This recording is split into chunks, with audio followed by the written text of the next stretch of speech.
South Africa और पाकिस्तान की cricket टीमों के दरमियान तीसरा और आखिरी वनडे मैच 7 अप्रैल को खेला जाएगा। खेले जाने वाले इस दूसरे वनडे मैच में दोनों टीमों की प्लेइंग 11 क्या होंगी, कौन कौन सी वो बड़ी तब्दीलियां होंगी जो कि दोनों टीमों की प्लेइंग 11 में की जाएंगी।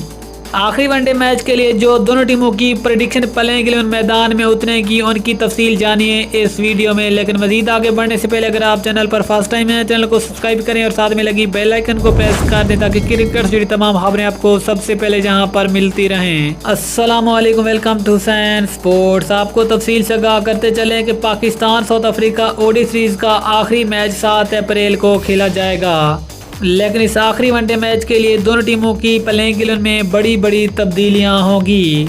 सबसे पहले बात करते हैं अफ्रीका की प्लेइंग 11 की। अफ्रीका की प्लेइंग 11 में 5 बड़ी तब्दीलियां की जाएंगी क्योंकि उनके 5 मेन प्लेयर IPL खेलने आ जाएंगे, जिसकी वजह से उनकी प्लेइंग 11 में 5 बड़ी तब्दीलियां होंगी। और आखिरी मैच के लिए जो अफ्रीका की प्लेइंग 11 मैदान में उतरेगी उस पर एक नज़र डालते हैं।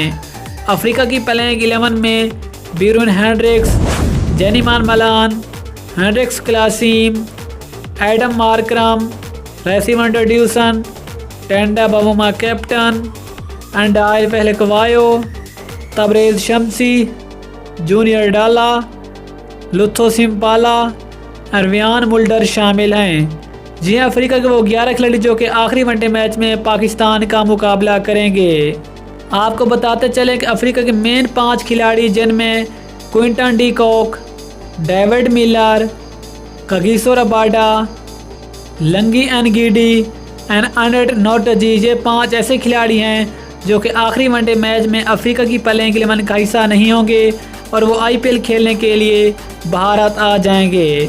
इसके बाद पाकिस्तान की प्लेइंग 11 पर एक नज़र डालते हैं जो कि आखिरी वनडे मैच में अफ्रीका का मुकाबला करेगी। पाकिस्तान की प्लेइंग 11 में इमामुल हक, फ़खर जमान, बाबर आजम कैप्टन, मोहम्मद रिजवान, सरफराज अहमद, आसिफ अली, उस्मान कादिर, फ़हीम अशरफ, हसन अली, हारिस रऊफ और शहीन शाह आफरीदी शामिल हैं। ये पाकिस्तान के वो 11 खिलाड़ी जो कि आखिरी वनडे मैच में अफ्रीका का मुकाबला करेंगे। दोस्तों फिर आप ख्याल में आखिरी वनडे मैच कौन सी टीम जीतेगी, नीचे कमेंट में ज़रूर बताएं। मिलते हैं किसी अगली वीडियो में, तब तक के लिए अल्लाह हाफिज़। पाकिस्तान जिंदाबाद।